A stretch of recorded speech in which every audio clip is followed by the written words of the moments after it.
If I reduce the number of frames to the length of the looped animation, so around 60, let's call it 68 frames. I'll just right-click and expand horizontally here. Maybe I'll turn this into a user view as well, so we can actually see the entire duration of our action.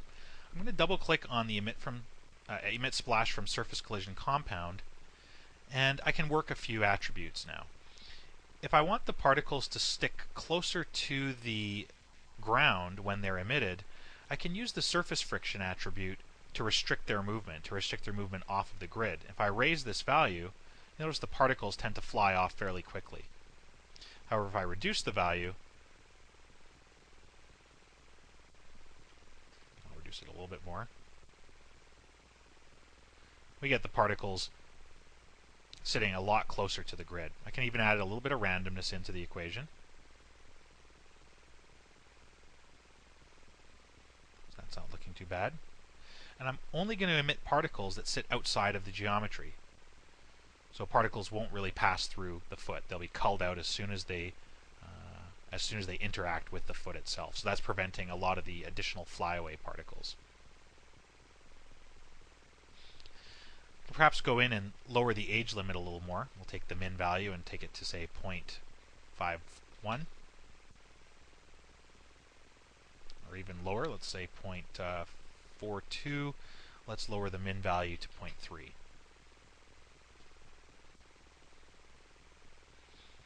Okay. The next thing I'm going to look at doing is perhaps increasing the splash threshold slightly. If we decrease the threshold, we're essentially limiting the emission of the particles from a distance to the splash geometry. If I increase the splash threshold, you'll see that we create quite a heap of particles. So this might be useful if we were having a character run through the water and we wanted to displace a water surface. But again, I only need dust being emitted at the point where the feet contact the ground. So I'll reduce the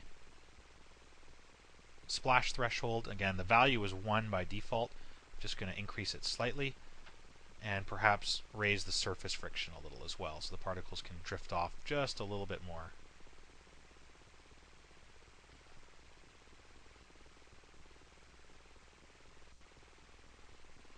Let's keep finding a slightly better value. Okay, one of the things I am going to probably have to build into this equation is something that kills off the particles that get a little bit too far away from us. It shouldn't be too difficult, though. I can also increase the spread speed as well. Again, you'll notice if I increase the spread speed, the particles kick off very quickly. Whereas if I reduce the spread speed, the particles tend to stay a lot closer to the character. So I'm not getting those particles that are drifting off in the air. So we'll reduce the spread speed a little bit. So we're getting particles kind of rising up off the ground and dying off before they can get too far away. I'm going to increase the size of the particles a little bit.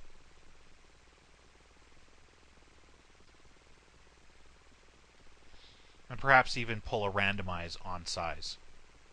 So I'll close the attribute editor. Again, if my size is a value of 0.82, I might randomize around that plus or minus, say, 0.3.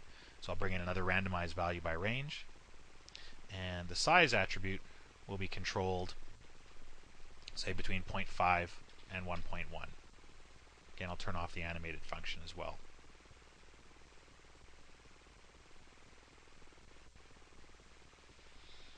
Okay, so it's looking a little better now.